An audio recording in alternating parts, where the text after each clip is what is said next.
बड़े सुंदर भावों के साथ प्रहलाद जी उनको अपने भगवान के बारे में बताते हैं। आइए हम सभी मिलकर सुंदर भजन का दर्शन करते हैं और प्रहलाद जी के द्वारा बताए गए भगवान का सुंदर चरित्र का दर्शन करते हैं। राधे श्री राधे। हो अपना हरि है हजार हाथ वाला, बोधी हरि है हजार हाथ वाला। हो अपना हरि है हजार हाथ वाला, ओ दीन दयाला हरि है हजार हाथ वाला। मैं कहता डंके की चोट पे, मैं कहता डंके की चोट पर, ध्यान से सुनियो लाला अपना हरि है हजार हाथ वाला, ओ दीन दयाला हरि है हजार हाथ वाला।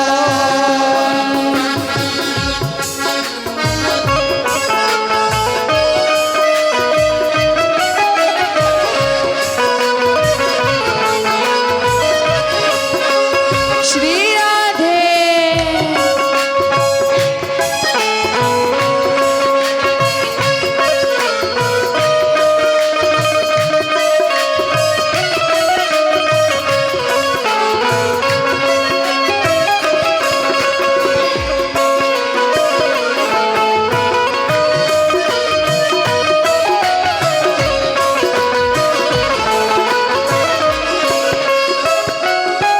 अब देखिए प्रहलाद जी सभी को समझा रहे हैं कि अगर एक तरफ पत्थर रखा हो और दूसरी तरफ हीरा रखा हो तो आप किसको चुनिएगा? कहिए, पत्थर को चुनिएगा? ये तो मूर्खता वाली बात हुई, सभी हीरे को ही चुनेंगे।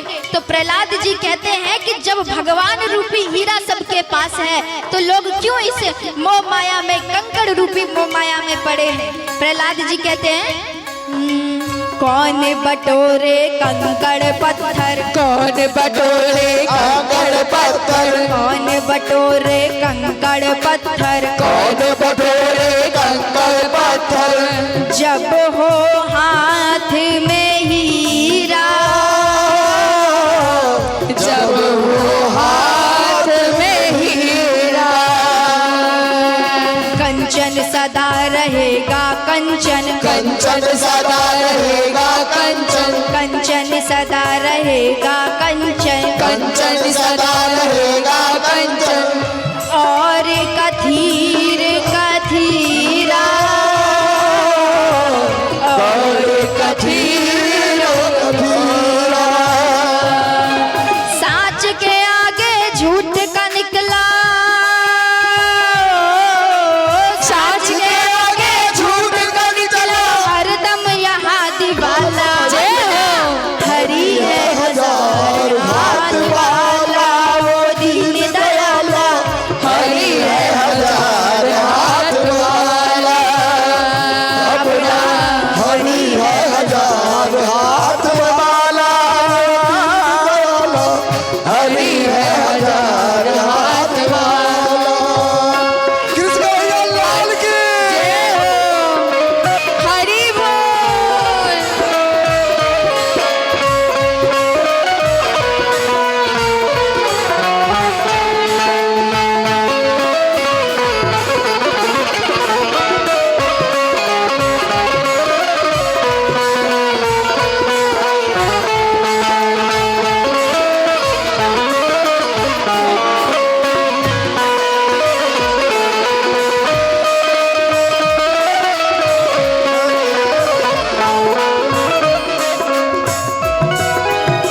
और प्रहलाद जी कहते हैं कि इस जग में ऐसा कोई भी पैदा नहीं हुआ जो भगवान को झुका सके, भगवान के झंडे को झुका सके। तो प्रहलाद जी कहते हैं क्या? कोई झुका नहीं सकता जग में, कोई छुपा नहीं सकता जग में, कोई झुका नहीं सकता जग में, कोई छुपा नहीं सकता जग में, अपने हरि का झंडा,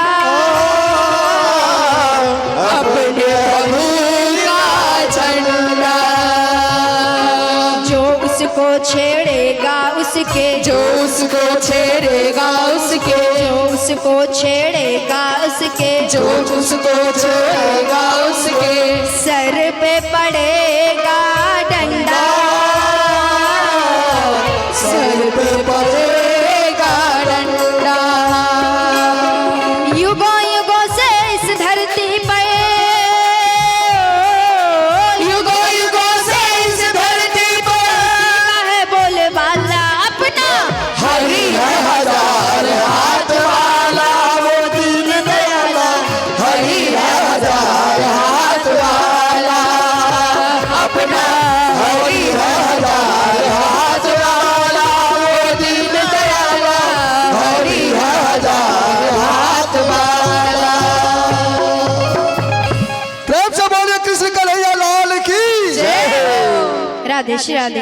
प्रेम से बोलिए वृंदावन बिहारी लाल की जय हो, राधा रानी सरकार की जय हो। आइए कथा में प्रवेश करते हैं। तब प्रहलाद जी इसी प्रकार भगवान के गुणों का बखान कर रहे हैं। अब इधर हिरण्यकश्यप को याद आया है कि मैंने प्रहलाद को शिक्षण हेतु भेजा है, शिक्षण लेने हेतु भेजा है। तो वे अपने सेवकों को भेजते हैं और कहते हैं कि जाकर देखो कि वहां पर कैसी शिक्षा हो रही है, क्या प्रहलाद सभी चीजें सही से ग्रहण कर रहा है। सेवक आते हैं तो उन्होंने क्या देखा कि यहाँ पर तो प्रहलाद जी सभी को शिक्षा बांट रहे हैं। यहाँ पर गुरु जी शिष्य बन गए हैं और शिष्य गुरु बन के सभी को भगवान के नाम की शिक्षा दे रहे हैं। अब सेवक लौटकर हिरण्यकश्यप के पास पहुंचे हैं। हिरण्यकश्यप के पास पहुंचे और उनसे कहते हैं कि हे महाराज, वहां पर तो प्रहलाद जी सभी को शिक्षा दे रहे हैं, सभी को भगवान के बारे में बता रहे हैं, वहां तो भजन कीर्तन चल रहा है। अब ये बात जैसे ही हिरण्यकश्यप सुनता है उसे बड़ा क्रोध आया और ये तुरंत प्रहलाद जी को अपने पास बुलाता है और उनसे कहता है कि तुम कहते हो ना कि तुम्हारे भगवान हर जगह हैं, तो बताओ कि तुम्हारे भगवान कहाँ कहाँ पर हैं। प्रहलाद जी कहते हैं कि हे पिताश्री, आप ये मत पूछिए कि मेरे भगवान कहाँ कहाँ पर हैं, आप ये पूछिए कि मेरे भगवान कहाँ पर नहीं हैं। मेरे भगवान तो कण कण में विराजमान हैं, हर व्यक्ति में विराजमान हैं। हिरण्यकश्यप कहता है कि अगर ऐसी बात है तो क्या तुम्हारे भगवान इस खंबे में विराजमान हैं। हिरण्यकश्यप एक खंबे की ओर इशारा करता है और उनसे कहता है कि क्या तुम्हारे भगवान इस खंबे में विराजमान हैं। प्रहलाद जी कहते हैं कि मेरे भगवान तो हर जगह विराजमान हैं, तो मेरा ये विश्वास है कि मेरे भगवान इस खंबे में भी विराजमान होंगे।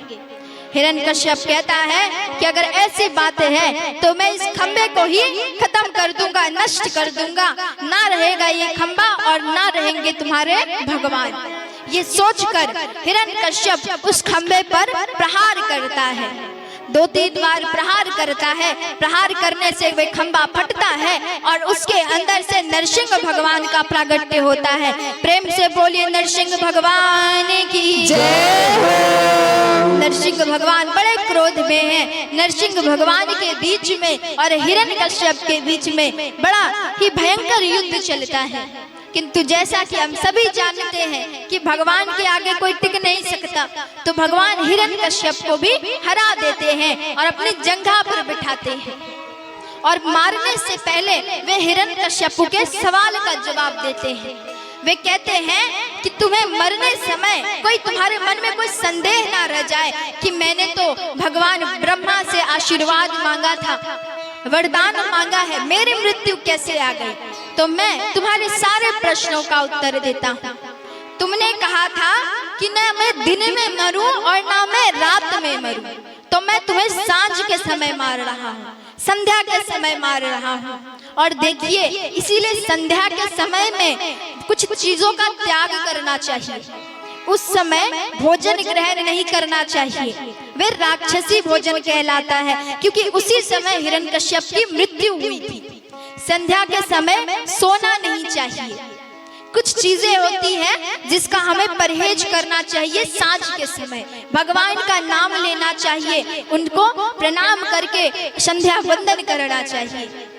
अब नरसिंह भगवान कहते हैं कि तुमने कहा था कि ना तुम घर के अंदर मरो और ना ही तुम घर के बाहर मरो, तो मैं तुम्हें घर की चौखट पर मार रहा हूँ। इसीलिए एक बात कही गई है कि घर के चौखट पर ज्यादा देर खड़े नहीं रहना चाहिए। बहुत सी माताओं की आदत होती है कि वे घर की चौखट पर जाकर बातें करने लगती हैं, तो घर के चौखट पर भी ज्यादा देर खड़ा नहीं होना चाहिए। अब नरसिंह भगवान कहते हैं कि तुमने कहा था कि ना तुम नर से मरो ना तुम पशु से मरो, तो ना ही तो मैं नर हूँ और ना ही मैं पशु हूँ। नरसिंह भगवान का अवतार हम सभी जानते हैं कि उनका शरीर मनुष्य का है और जो सर है वे शेर का है, सिंह का है, जिस कारण उन्हें नरसिंह कहा गया है। तो भगवान कहते हैं कि ना ही मैं नर हूँ, ना ही मैं मनुष्य हूँ और ना ही मैं पशु हूँ, मैं दोनों आधा आधा हूँ। तो अब नरसिंह भगवान कहते हैं कि तुमने कहा था कि ना तुम अस्त्र से मरो ना तुम शस्त्र से मरो, तो मैं तुम्हें अपने नाखूनों से फाड़ूंगा। और तुमने एक बात कही थी कि तुम 12 महीनों में किसी भी महीने में ना मरो, तो ये 13वां महीना अधिक मास चल रहा है। पिछले बार अधिक मास लगा था सावन के समय में ही, जो कि सावन 2 महीने का हुआ था, तो वही अधिक मास में हिरण्यकश्यपु की मृत्यु हुई थी। और भगवान नरसिंह ने कहा कि तुमने कहा था कि तुम ब्रह्मा की बनाई सृष्टि में किसी से ना मरो, तो मैं ब्रह्मा की बनाई सृष्टि में नहीं आता, मैं ब्रह्मा से परे हूँ, मैं विष्णु हूँ, मैं उनकी बनाई सृष्टि में नहीं आता। ये कहकर नरसिंह भगवान ने अपने नाखूनों से चीर कर हिरण्यकश्यपु का वध किया है। अब वध करने के बाद भी नरसिंह भगवान का क्रोध शांत नहीं होता। राधे श्री राधे। हिरण्यकश्यपु के वध करने के बाद भी नरसिंह भगवान का क्रोध शांत नहीं हो रहा, उनके मन में शांति नहीं मिल रही, वे अभी भी बड़े क्रोध में हैं। सभी देवी देवता आते हैं, लक्ष्मी जी आई है उन्हें समझाने के लिए, किंतु एक बार भगवान ने केवल कड़े नजर से लक्ष्मी जी को देखा है और लक्ष्मी जी वहां पर से शांति से चली गई। वे जान गई कि मेरे प्रभु मुझसे शांत नहीं होने वाले। सभी भगवान समझाने आते हैं, स्तुति करते हैं, किंतु भगवान का क्रोध शांत नहीं होता। अब ब्रह्मा जी ने प्रहलाद जी को भगवान के पास भेजा है।